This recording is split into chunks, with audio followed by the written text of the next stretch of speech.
Five, four, three, two, one. Hey there, Gundam fans. Phoenix Destiny Kai here with another Mobile Suit Corner segment, and I have a different guest this time. Go ahead and introduce yourself, man. I actually have no idea what to call myself here, but I guess I'll just go with my PlayStation handle, Fiend Lucario. That's fine. At any rate, welcome to Mobile Suit Corner, Lucario. Good to be here. Basically, a segment where I showcase different types of mobile suits thanks to Gundam Breaker 4, and I explain little facts and trivia where possible. Okay.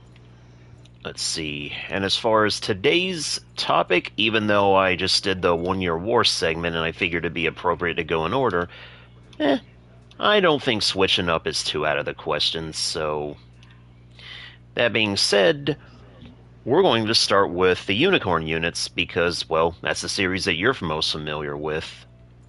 Fair enough.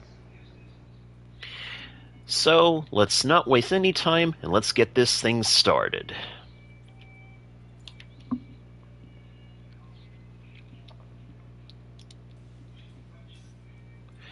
Okay, so the year is Universal Century 0096.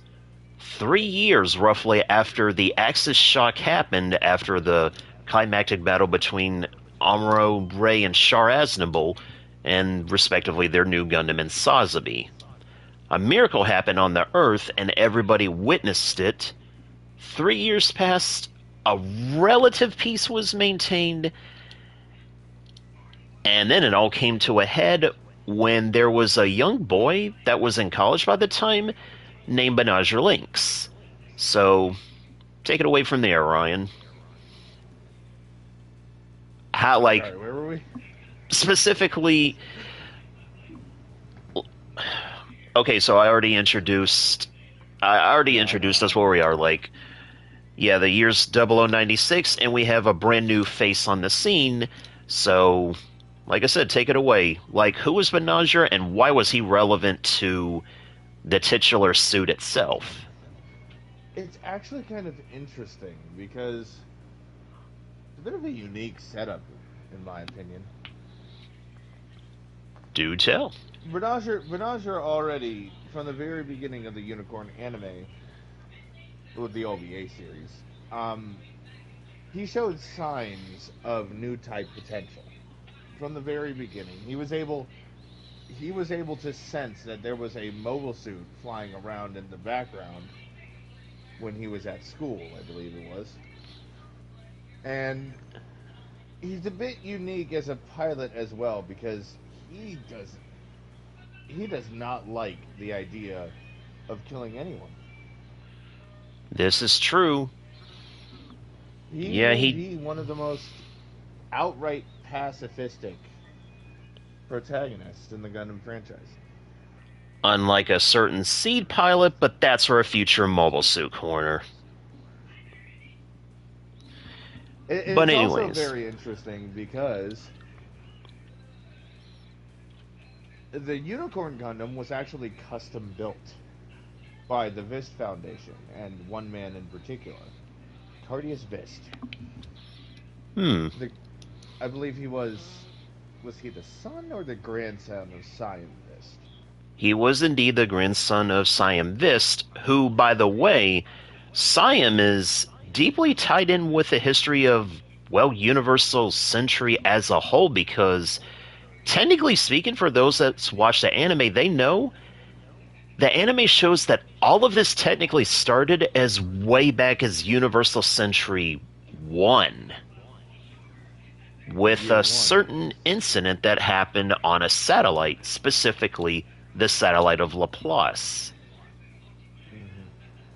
Siam Vist wasn't the leader of the group that performed this act, but he was a member of what was essentially a terrorist organization dedicated to ensuring that the Universal Century did not start peacefully. They were very unhappy with the way they were being treated because if memory serves, they were part of the criminal group that was jettisoned into space.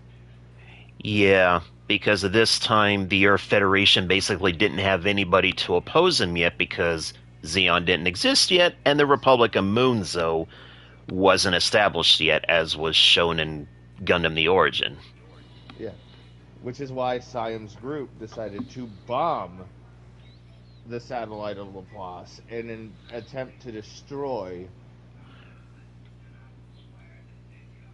a plaque, of all things. And this plaque held some very great significance because within it, it was known as the Universal Century Charter. Essentially, this was telling about what would happen in the future, and it was also kind of the reason why the notable man within Xeon, Xeon Zoom Daikun, would push for the theory of new types, Mm-hmm. specifically being a space adapted human race capable of, well, extending their thoughts beyond the normal human realm, you could say. Essentially, their thought process was that it was entirely possible that humans born in space would develop the ability to communicate without need for technology over vast distances. Unfortunately, Essentially, oh, go on. essentially, they could psychically communicate either their thoughts or their emotions. Unfortunately, as a result of the incident, though, that part of the charter was lost for a while, but Siam actually had it hidden because he felt like it might come in handy at some point in the future.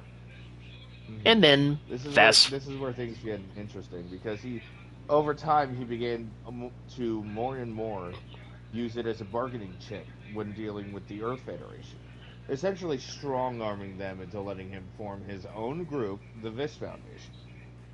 And fast forward to current time, UC 0096, because tensions do admittedly break down between a group that known as the Sleeves. They actually have a group of people from a ship known as the Garanciers basically try to renegotiate the deal. But in typical Gundam fashion, things break down, some fighting gets out, namely between the Garanciers and between the Londo Bell forces stationed there. And in the chaos, Banagher manages to find his way to a secret room. And this secret room basically held a new type of mobile suit that was never before seen up until now. And that suit was the Unicorn Gundam. It's interesting because he didn't just find the unicorn. He found Cardius Visk, having been wounded in the conflict against the Garancier's crew. And Cardius had proceeded to reveal some,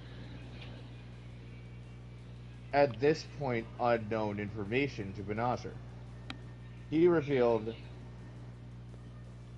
he never outright stated it, but he essentially revealed himself to be Banagher's true blood father. That he had Banagher taken away because he didn't want Banagher to fall victim to what he described as the family curse, which is essentially just the so-called Laplace's box. And at the time, Banagher wasn't really searching for much of anyone except for one notable girl who the audience, find out eventually was the last remaining princess of Xeon, Minerva Lauzabi. Although he At the knew her time, as yeah. Audrey Byrne because of things. Interesting note about the Audrey Byrne thing. That was because Side 7 was showing movies at the time. She called herself Audrey Byrne after he saved her from a minor crash incident. And she called herself Audrey Byrne because she saw a movie poster with the actress Audrey Hepburn on it. This is canon. And in the midst of all that confusion, when he was searching for her, he runs across Cardius, and in his dying words, Cardius simply asks Banagher, "What do you want?" To which he responds, "I'm not exactly sure what I need to do. All I know is I want her to try to need me. I want to try to be there for her." And in response, Cardius simply says, "The unicorn is the key." how you through a use series it. of. Mm, sorry. No, it's okay. The unicorn is the key. How you use it could very well shape the future. I'm paraphrasing, of course, but still. Yeah, it's it's hard to quote it exactly because the unicorn anime dealt with a lot more symbolism than you might be used to. Personally, I find this to be a spectacular feat. They were able to inject so much symbolism that it might as well have just been written on the wall. Um, from the moment he sort of, and I quote, fell into the cockpit,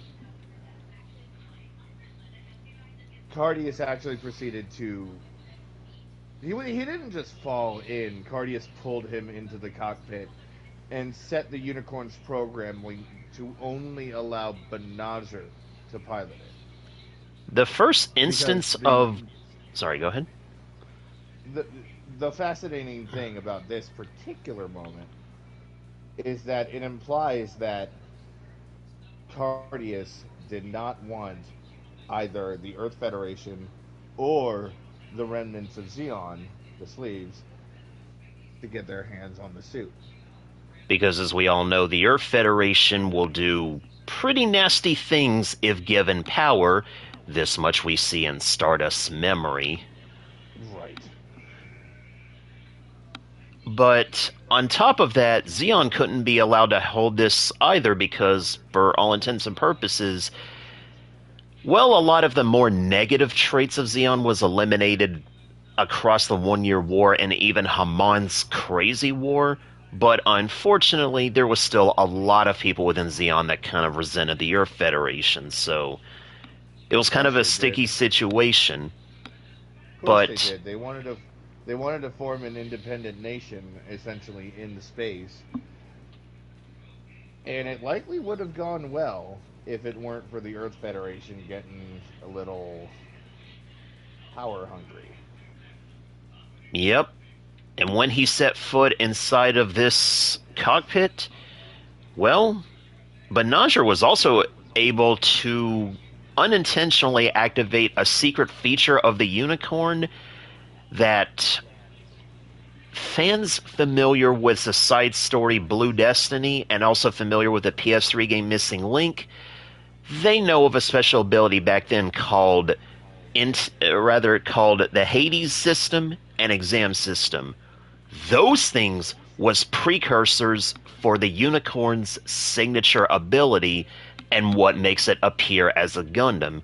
Because as is, well, it just looks like a Whitehorn mobile suit, but Right. nonetheless, it has all of the distinct shapes.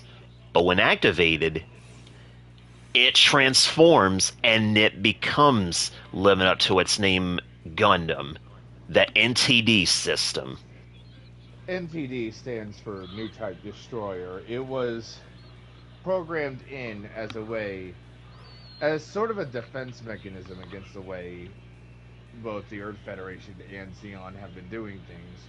Because, as any proper Gundam fan knows, there are clones in the Gundam universe. Clones and artificially produced new types. Yeah. And the thing of it is, most of these clones or cyber new types, as the anime refers to them as, most of them was created in the service of the Earth Federation because they figured we need a way to fight against new types should they either become used by the enemy or, in the case of Amuro Ray, should they decide to rebel against us.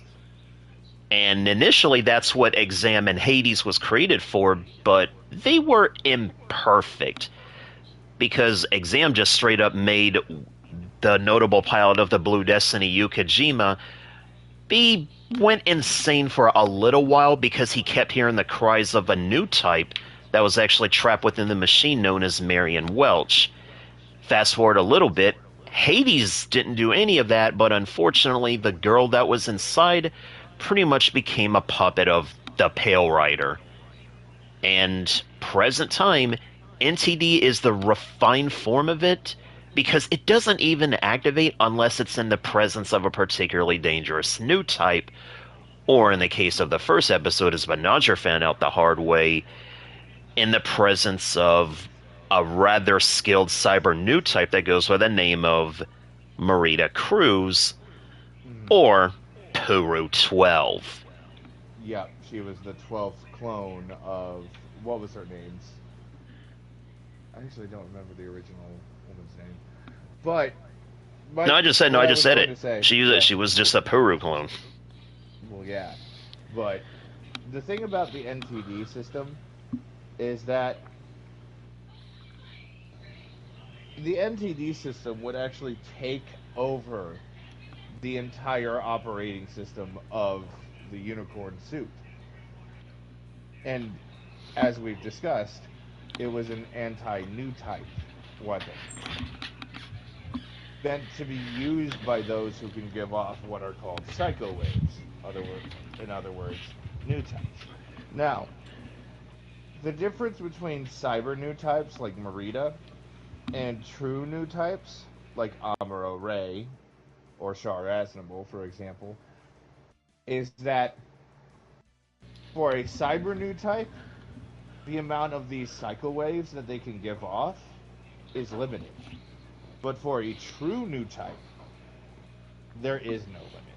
They can give off cycle waves in such enormous quantities that something like a mobile suit designed to literally psychically control the pilot can be flipped on its head. A true new type can flip the NTD system around and take full control of the upgraded system OS.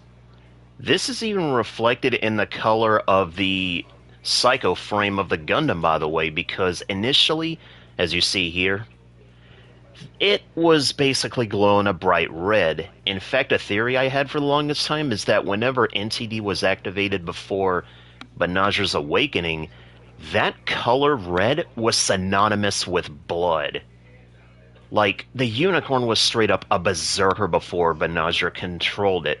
Once he did, however, the Psycho frame went from red to a brightly colored green, basically symbolizing he managed to tame the beast. Mm-hmm. And this actually happened at several points. And eventually it became instinctual where it stopped showing red at all after a point. Throughout the entirety of the Unicorn anime, Banagher essentially, through a chain of events, he was bounced between sides of the conflict a lot. He would get a close look at the Earth Federation side, and then he would get a close look at the Neo Zeon Sleeves side of thing, where most of them just wanted to be free of a corrupt, oppressive government. And the pivotal And moment, I was going to say the pivotal moment before we actually move on with the actual things about the mobile suit, the pivotal moment for Banagher was a fateful night in the desert when he was going around with the captain of the Garancier, Serboa Zinnerman, Subaroa. because it's sorry, Subaroa Zinnerman, I stand corrected. He like it was all too much at this point for Banagher, and Banagher just simply let out tears because he was one of the most empathetic characters in the series. And Zinnerman just simply looks at him, but he doesn't say anything. And Banagher just says, "Yeah, I know, go ahead, tell me. Real men shouldn't cry." But then Easily my Zinnerman, favorite quote. Zinnerman's response is pitch perfect and is a quote that I think we can all live by. Crying because you care is an entirely separate matter. I don't trust a man who never cries.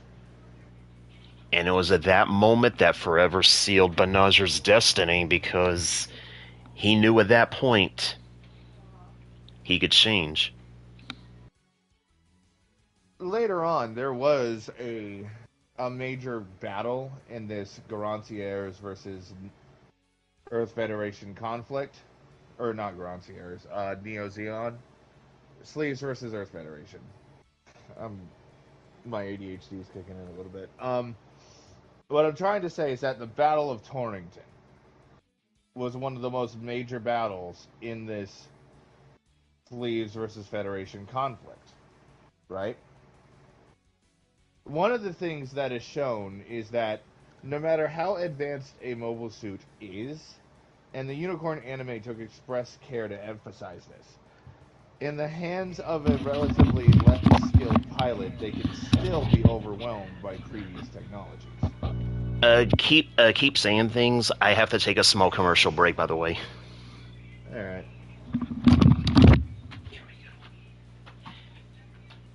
So throughout the Battle of Torrington, Banasher was witnessing people die left and right, as always happens in wartime conflict, and he was getting more and more upset about it.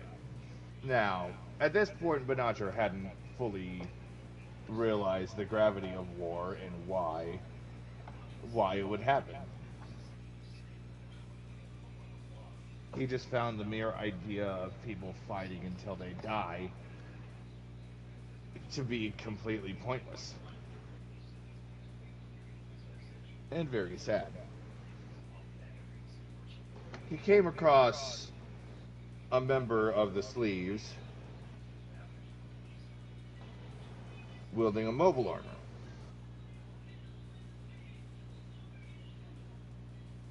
And she was very much anti-Federation to the point where she was almost fanatic. It was Benager's first true encounter with another person that could give off psycho waves like a true new type.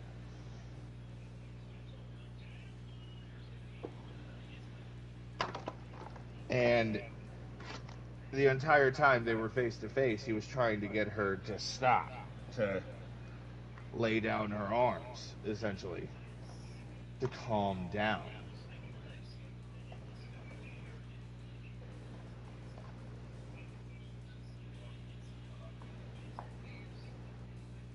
Unfortunately, things didn't go to plan.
And we're back.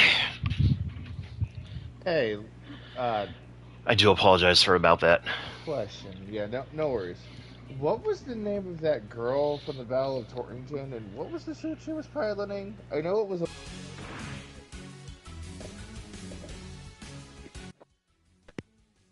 The girl you're speaking of is Loni Garvey, and she was piloting the Shamblo. That was a mobile armor. Yeah, I was talking about that. How Banshee kept trying to get her to lay down her arms, and it just was not working. Which And actually. at the last possible moment, at the very last moment, she was about to turn off her mobile suit, like entirely. Only for someone to come in like a bat out of hell and basically just say, "All right, I'm taking care of this motherfucker before she hurts anyone else." And she descends into what is essentially a psychotic break. Yeah. Which will actually be a And nice what sec. exactly triggered this? What exactly triggered this? Well, apparently, the Earth Federation, upon realizing that there was a new Gundam unit, decided they wanted one themselves. And we can segue into that next one. But for now, we actually got to talk about the Unicorn Gundam itself. Mm. Because I won't lie, these facts have been This was nice. this was actually the Battle of Torrington. Loni Garvey was the first point where Benager actually managed to take control of the suit's psycho waves. He was able to take control of the suit rather than the other way around, like it had been before that. Right. This was a big step for him Uh, because the interesting thing about the unicorn, the reason Cardius called it a key is that it would lead essentially to a treasure map to the so-called Laplace's box, which was that universal charter we mentioned before. At this point in time, nobody actually knew that the universal charter existed or that it was still around. but speaking about taking control of the mobile suit itself, the Unicorn, in terms of combat, well, in its Whitehorn mode, I guess you could say, it was honestly no stronger than, I guess you could say, the new Gundam, seeing as how it was made to be a Psychomo type model. But aside from that, its weapons are actually fairly simple. It's got head Vulcans, just like a lot of Gundam types usually did. It actually has a pair of beam tonfa stored in the arms that, within the context of this game, it's just a skill. You don't have to be an NTD to use it. Yeah, And for it's the sing. mobile suit proper though, the beam tonfas are weapons that it can wield at any time, but they're most effective in NTD mode. And similar to a lot of other Gundams, also has a pair of backpack mounted beam sabers, but usually you would only see this in NTD mode. And as far as its weapons, well, it does have a bazooka, and it's kind of like a lot like, I guess you could say, the clay bazooka from the Rig Diaz, because it has like a normal shot, but on top of that, it even has a spread shot. And then there's the signature weapon of the Unicorn itself, and one of my personal favorites when it comes to handheld type beam weapons, the Beam Magnum. Uh, First off, I love the name. Secondly, it's it's objectively one of the most powerful weapons wielded by a Gundam unit in the Gundam franchise. Oh, definitely, right up there with the likes of the Twin Buster Rifle from Wing Zero, and I would even argue to some degree, as of recently, the Aerial Gundam's weapon from Witch of Mm. Mercury. Yeah, Considering it's the not, only I was going to say, the considering only that thing. weapon. Sorry. Sorry. I'll just get this out of the way real quick. Considering it wasn't that much stronger than Grandpa Gundam's weapon, but the Ariel's beam rifle actually works in tandem with its bits. Something that's not shown in Mm. this game, but it was only in the anime. But back to the Unicorn Gundam though, yeah, in terms of combat, it's no slouch. And make no mistake, despite how big this thing is, it was incredibly fast in the anime. In fact, I'd say Absolutely. up until Gundam F91, this was the fastest mobile suit recorded to date, even faster than the Zeta Gundam in its Wave Rider mode. I'd say But so, yeah.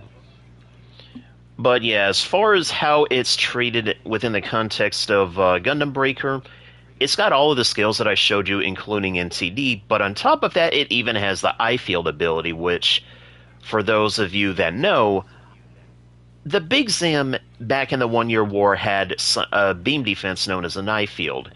No matter how many shots you tried to peel against that big guy, if they were beams, they would just bounce right off. And somewhere down the line, the Earth Federation basically got it in their head, why don't we try to see if we can embed that into a shield? And thus they did it with the Unicorn Gundam. And that's honestly just a bit of a terrifying thought. A shield strong enough to actually repel any types of beam fire, not just outright block it, but just repel it? That's a pretty impressive feat that wasn't replicated again until F91, you have to admit. It's actually pretty funny. The first time NTD activated, it activated in response to an opposing suit's funnel systems, and the beams that were fired by the funnels were completely just repelled.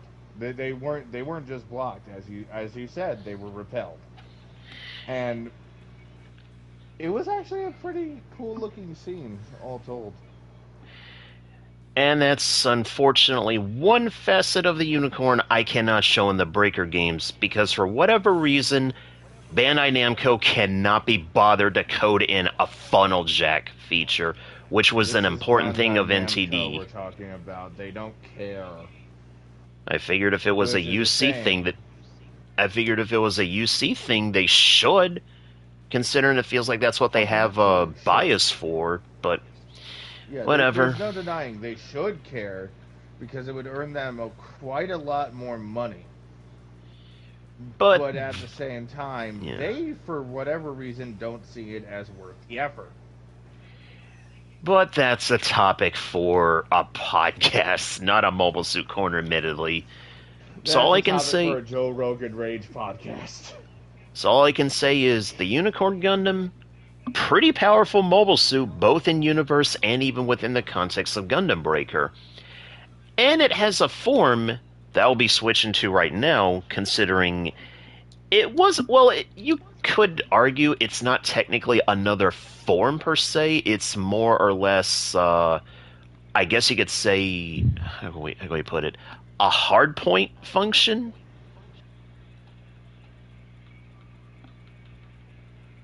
Let's see. It's going to take me a little bit to get to it. Let's see.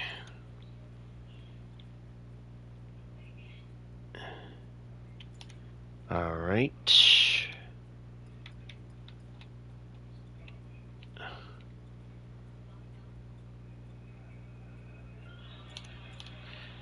Let's see.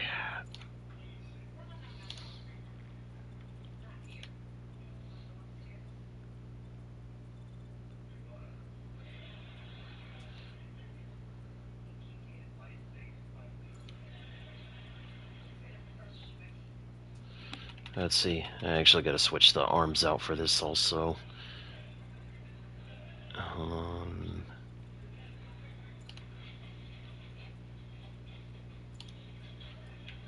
let's see.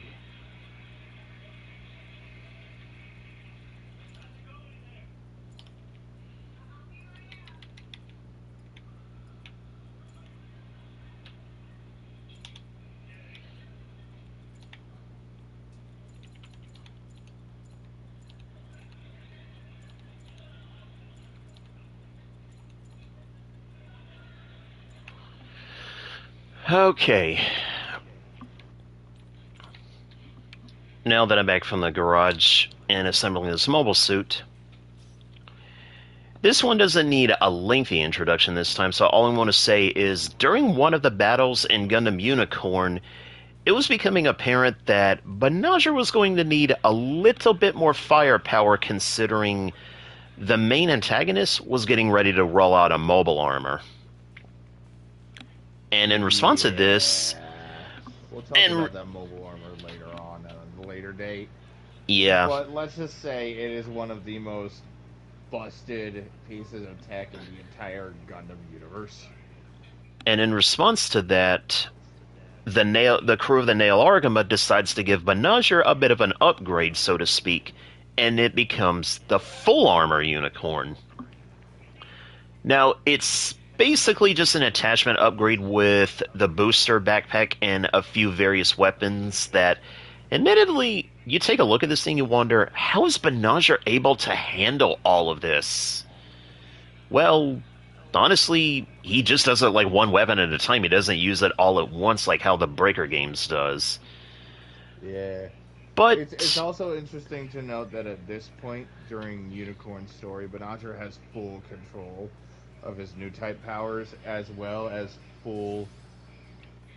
the full abilities of the NTD system have been unlocked for him to utilize as he sees fit. and the thing of it is, because of that level of control, like it was important symbolically, but in battle, another reason why that control was incredible is because this was also the first time, or I guess I should say second time, a protagonist in the Gundam series is able to use funnels. And in the case of Specifically, the shield funnels. both a defensive and an offensive option, and If they're honestly, equipped with, if I remember correctly, if they're equipped with a pair of, each shield funnel is equipped with a pair of beam gatlings, I believe. it is indeed. And there are three of these shield funnels. Not to mention the fact that they can and were in the anime used to great effect to produce a Psycho Wave shield, Which I which will. wasn't just an eye field. It was significantly better than just an eye field. Oh, very much so. To the point to where in every Breaker game that this ability has been featured, as shown here, it is able to block pretty much any type of attack coming in, beam or physical. The shield is that strong. But as far as the shield funnels in their own right, I mean, again, they are pretty useful because you're talking about a weapon that has Gatling guns on it, and on top of that, it even still has the eye fields equipped to it. But on top of that, the full armor's, well, got a few more tricks, like the large boosters that it uses to move around a little bit faster, thus breaking its own record, by the way. It can be used as an offensive option as well, weirdly enough. Well, I mean, any sort of, presumably they're using some sort of massively beefed up jet fuel of some kind or similar substitute. So effectively, if you can launch those at an enemy and it hits, they basically turn into giant ass rockets. Oh, definitely. And they hurt. Which Banagher did. Yes, Banagher actually did this. But as we all know, because it was a bit of a large object, jettison those also helped the unicorn's speed somewhat, so a little bit of a viable strategy there in battle. But as far as some of the other tricks this thing can do, well, it has a couple of backpack-mounted hyper bazookas and grenade launchers. And in the context of the Breaker games, every time you use that skill, the suit actually does a little bit of a backflip, so it's actually pretty good for evasion as well, to some degree. And it also has missile launchers mounted in the backpack, as well as the hand grenade units in its legs. It's not much more than what you see here. I mean, the full armor unicorn, a bit more weaponry with what it already had. It does what it does, and it does it pretty well. Not much more to say about Well, that. yeah. As a side note, while you're moving on to the next dude, as a side note, I believe Mobile Suit Gundam Unicorn is the only time in the entire franchise where we see a protagonist manage to use psycho waves so enormously powerful he literally rewinds individual parts of like 1,000 different mobile suits that were coming to attack him. He straight up rewinds those parts out of existence and leaves all of those pilots without pilotable suits. They can still survive in them, they just can't do anything. All the weapons are gone. And They that's literally a rewound out of mystery. existence. And that's one of the more arcane mysteries of Gundam because, to quote the people in Universe, it's as if the mobile suits was basically reverted back to their original parts with no That's rhyme or what I'm reason saying. how it was done. Localized time reversal on this is getting a bit metaphysical, but as I understand it, it's a localized time reversal on individual parts. The pilots stay alive, but the suits become basically useless. And speaking about that mobile armor we were talking about earlier, the Neo Zeong, one last trick that the full armor has in the Breaker games, it has a super move known as the soft chest touch.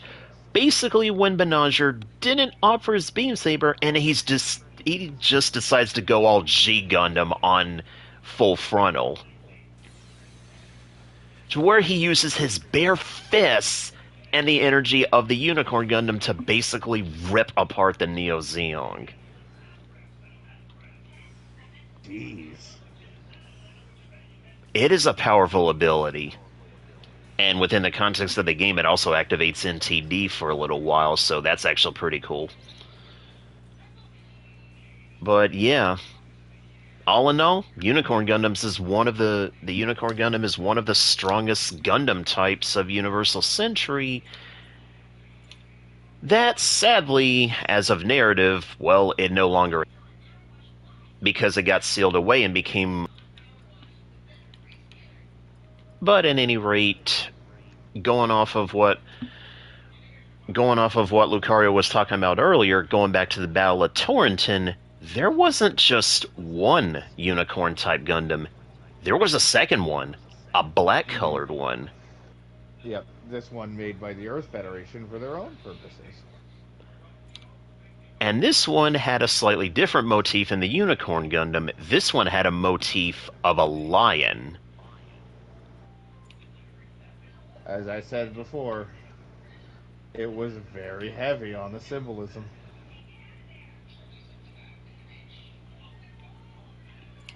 Let's see.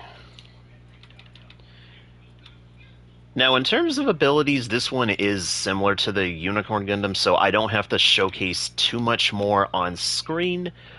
But there is an additional feature that this thing had that not a lot of mobile suits had, and I figure it's kind of unique in that regard. And I'm just going to go with the sword, whatever. It doesn't have to be anything because this thing also had its own beam saber, so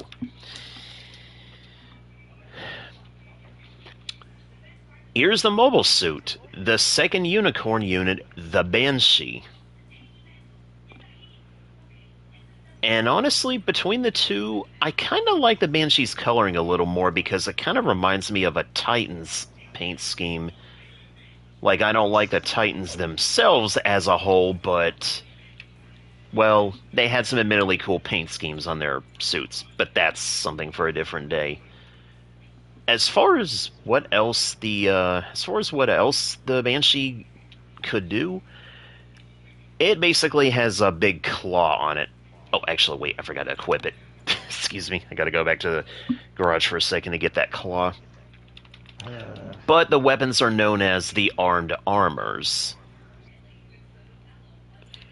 Basically, it's a bit of a lopsided mess when you look at it, but on one arm, you basically have like a really big claw, or in its horn mode, it just basically is a gigantic fist. In NTD mode, though, it becomes a claw that it's a pretty powerful grab. both one in of this the game and great. in the universe. Actually, in several games, it's one of its most powerful attacks. And as far as the armed armor on its right arm, it's actually a beam cannon. The thing is, the Banshee actually had two pilots. The first one, after a series of events that happened midway through the series, Marita unfortunately finds herself the unwilling pilot of the Banshee, and she goes back to calling herself Puru 12. Mainly because she was, for lack of a better term, reconditioned by Martha Vist. We don't call her Vist. Her full name is Martha Vist Carbine. Yeah. But for lack of a If I better remember term, correctly, she was the. If I remember correctly, she was either the younger. She was the sister of Siam Vist. Put it simply. Or she yeah. was. No, she could have been the daughter. She could have been the daughter. I'm not sure which. And yeah, similar to the unicorn, this thing also has NTD, but instead of a red color, its psychoframe actually glows bright gold, which is actually pretty nice. I mean, as at least in relation with the video games, it's a pretty nice color. But this wasn't just one form of it. This was just the beginning form because she didn't last long as a pilot inside of it, thankfully. And then when she, I guess you could say, didn't cut the mustard as a pilot, there was another guy that actually did step up to become the pilot, if only because of his increasingly hostile jealousy towards Banaja for unwarranted reasons.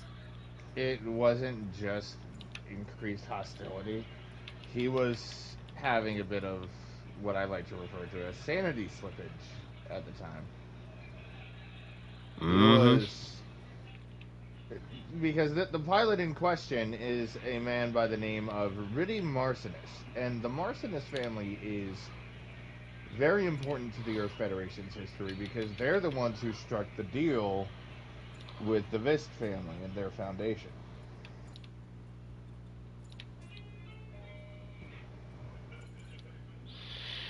All right. And as far as the suit that Riddy piloted, here it is, the Banshee Norn, an upgraded form of the Banshee that actually has a different backpack that kind of makes the Banshee live up to its motif a little better when in NTD mode, because it just straight up looks like a main at that point. The only thing I can say is the only distinct difference, aside from the main, between this and the Unicorn Gundam, its B Magnum actually has an undermount this time. And that undermount could actually store different types of ammunition, like stuff like armor piercing rounds, incendiary rounds, and even explosive rounds, as shown in some Gundam Versus games, as a matter of fact. It's true. Anything else you have to add about the Banshee Norn? Not off the top of my head, no. Mostly Yeah, just about the pilot. His yeah, his sanity slippage. His sanity slippage was a result of him internally. He'd always held the opinion that the existence of new types was the very reason the 1 year war happened. He basically, I hate to say it, but he was slightly racist towards new types, which is hilarious because it turns out he is one. and it wasn't. How can I put this? Basically, while he did have that opinion, and a lot of it was of his mind, unfortunately, not everything was to blame for it because, well, you kind of just hit the nail on the head. Like, he always had a racist view on new types, but that was likely because, well, obviously, the truth didn't get out until it was too late, and the 1 Year War, again, didn't exactly help with how the zombies twisted it.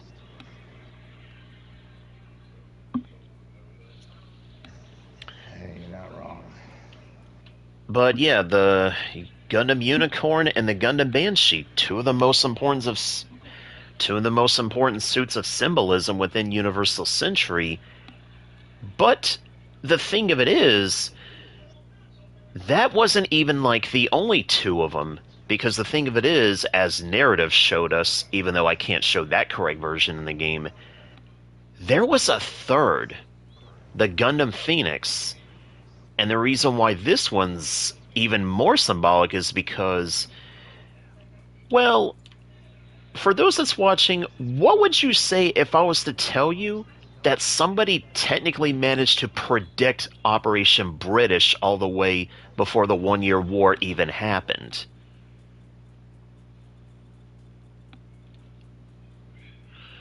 The thing is, there was actually a group of three kids known as the Miracle Children who managed to foresee that very colony drop, but unfortunately, they were unable to prevent the disaster that happened in Sydney.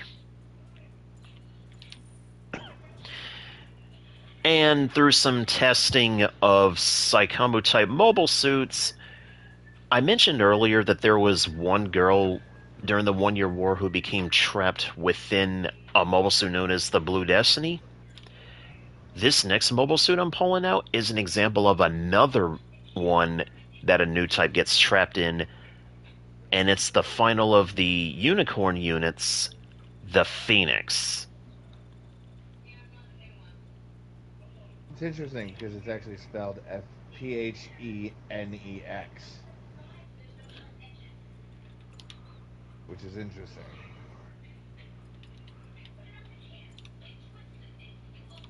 Let's see.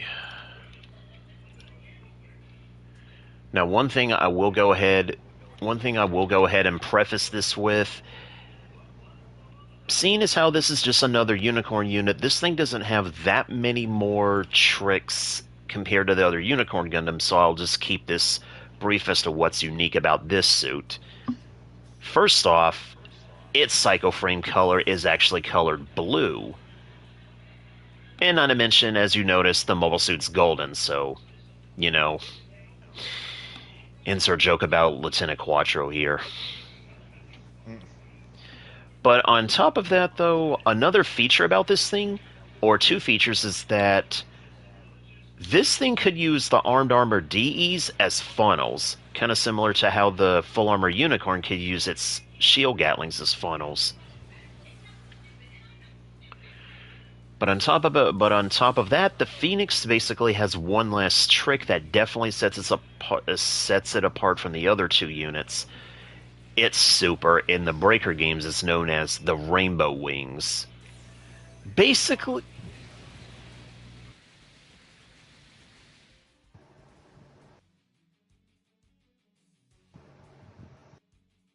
You okay?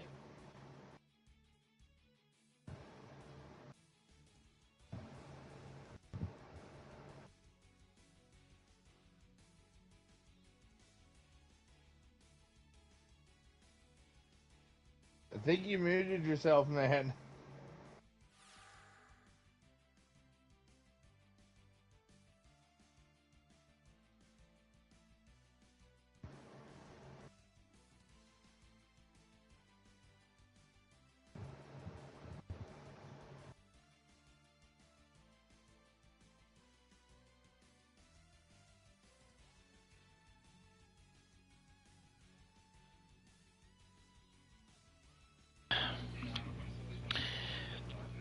but yeah, its super is known as the Rainbow Wings. Basically, think of it as like a condensed version of the Moonlight Butterfly, because it rips apart a mobile suit if you manage to trap them.